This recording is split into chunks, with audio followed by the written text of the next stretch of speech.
Coming through. High five.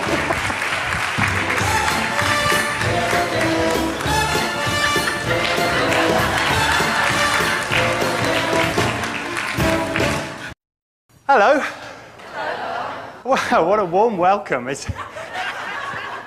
My first visit to the US was about 18 years ago as a medical student, and I still remember dancing away on the 4th of July wondering, what exactly are we celebrating our independence from?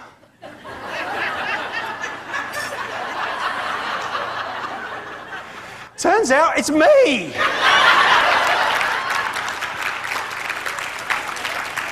Going bald was really depressing until I chose to change my mental frame and see it differently. I've saved a fortune on hair care. Yeah, I've been using the same bottle of shampoo for the last 3 years. Got it in a hotel.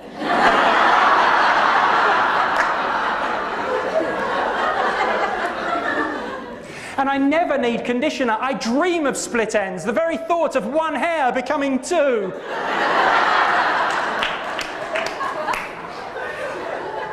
I can see that you are a talented, hard-working group. Now, while I say that to every audience, today I really mean it. You guys have increased your productivity in the last 12 months. Despite all these obstacles, you met your commitments with the and it goes from strength to strength. But here's the catch. If you want to be extraordinarily successful, talent and hard work aren't enough. Talent is commonplace. We're all pretty good at what we do, otherwise we'd be doing something else. And hard work is just the ticket that puts us in the game. We all know talented, hard-working people who, by their own admission, haven't fulfilled anywhere near their true potential. The key to unlocking that potential, I call perspective power. It's the ability to look at a situation from multiple angles so you can sharpen your thinking, dilute toxic emotions, and take action in accordance with your highest priorities. Unfortunately, this conflicts with a psychological pressure called closure, which is so important that in order to demonstrate closure, I'm going to swallow this razor-sharp doggy balloon. Is that something you'd like to see? Yeah. Oh, you people are very strange. Now, I'm going to need some encouragement for this. Incidentally, this is more dangerous than you realise. I'm allergic to latex.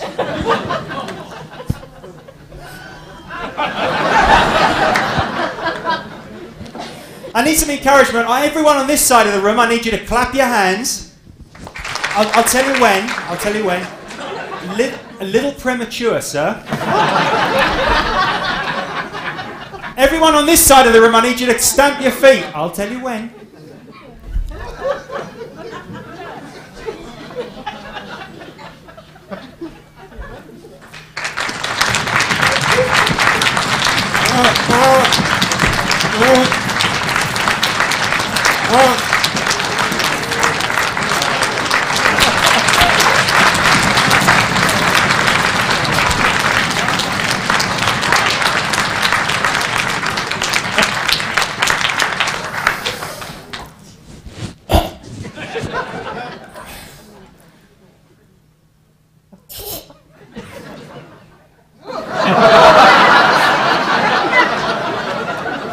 Any questions?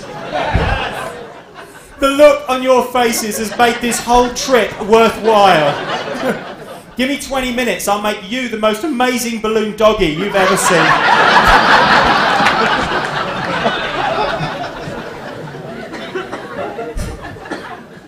We experience a drive for closure whenever... Settle down. We experience a drive for closure whenever we face an unresolved situation that leaves us feeling in limbo. It can be anything, waiting for a client to return a phone call, waiting for a scientific assay to complete, or even waiting for a doggy balloon to reappear. We don't like unresolved situations. We like to complete the picture, finish the story, achieve resolution. Not knowing drives us nuts. So for the rest of this speech, whenever you catch yourself wondering, what the heck happened to that balloon? That's your drive for closure. If you can't resist your drive for closure, you lose. Here's why. Does anyone have a $100 bill I can borrow?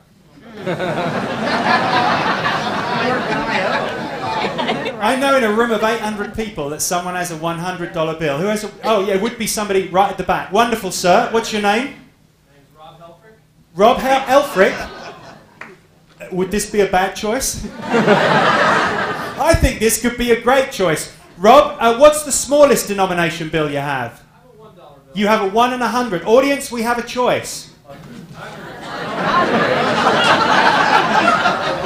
Rob's going to think we set this up in advance. By a round of applause, how many people think I should do this trick with Rob's $1 bill?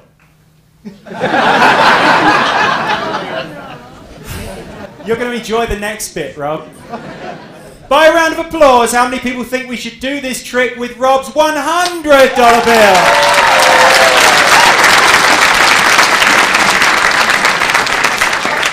Rob, I need you to take this pen and write your initials, big and bold, across the bill. Now, I'm sure you're all familiar with origami. It's an old Japanese word meaning to borrow $100. I'm folding Rob's money. That's so I can wrap it in magic toilet paper. No, I knew it was magic paper when it appeared from nowhere, stuck to the heel of my shoe. See, I'm doing this so that I can't get at it. You see, can't even reach. Some of these jokes I do just for me. Don't worry, Rob, this is the funny bit. Yeah, this is where we find out if Rob has a sense of humour. Now, Rob, before I do this, would you like to swap the money for the pen? You would? Fine, keep the pen. Oh, you haven't got a lighter I can borrow as well, have you? Oh, you're in luck, we're okay. We don't like unresolved situations, especially Rob. And so, in order to achieve closure, we make stuff up. Unfortunately, the stuff we make up tends to be negative. Think back to the last time you had an unexpectedly long wait before someone returned a phone call or a $50 bill.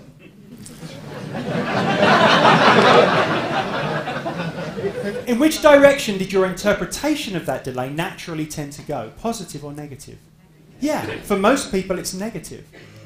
We are masters at taking a speck of information and creating a whole pessimistic scenario. You see, right now, Rob is thinking, is my $20 ever coming back?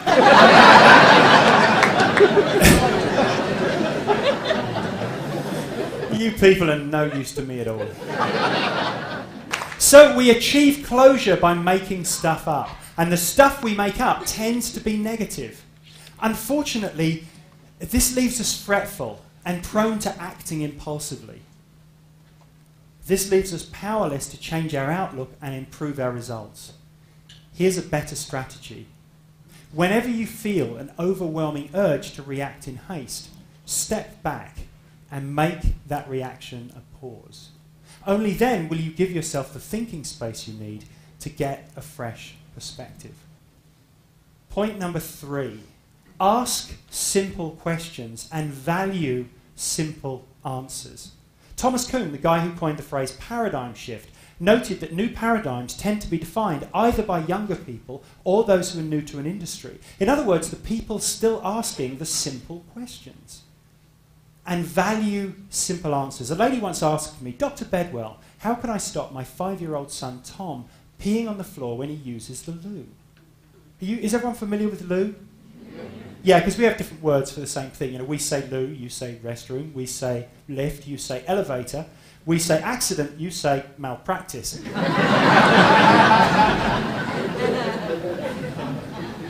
The advice I gave this lady was to float a ping pong ball in the toilet and challenge her son to use it for target practice. And it worked! Tom's mum reported that his toilet habits improved beyond all recognition. And so did his dad's.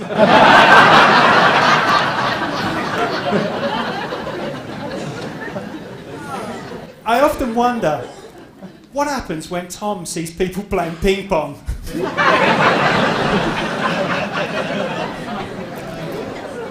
How do you feel, Marcia, about slightly older, ugly blokes? Hey, you're in luck.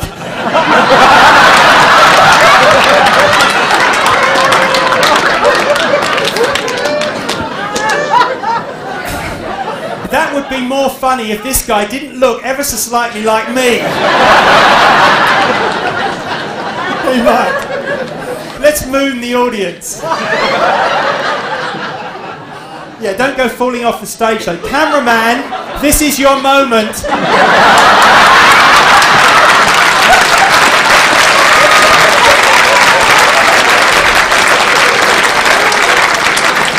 rounds of applause. How many of you have ever had the experience of remembering somebody's face but not their name? Yeah, me too. You see, we remember things we can visualize so much more easily than something abstract like a name. And in the same way, the only way I can memorize the playing cards is to get a fresh perspective and convert each one into a picture. For example, when I see the ace of hearts, I think hat. H for hearts and T is the phonetic sound for one. I know that Marcia's holding the ace of hearts because when I saw it in her packet, I visualized her wearing a huge Dr. Seuss-style stovepipe hat. Yeah, you were wearing other things too, Marcia. Here we go with the spades.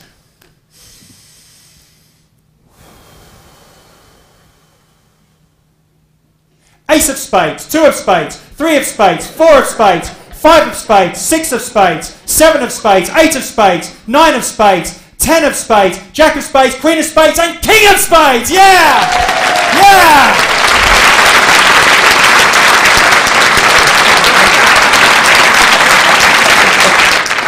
You guys have been great. That's my speech. Enjoy the rest of your day. Thank you very much indeed. Thank you. Oh! Thank you.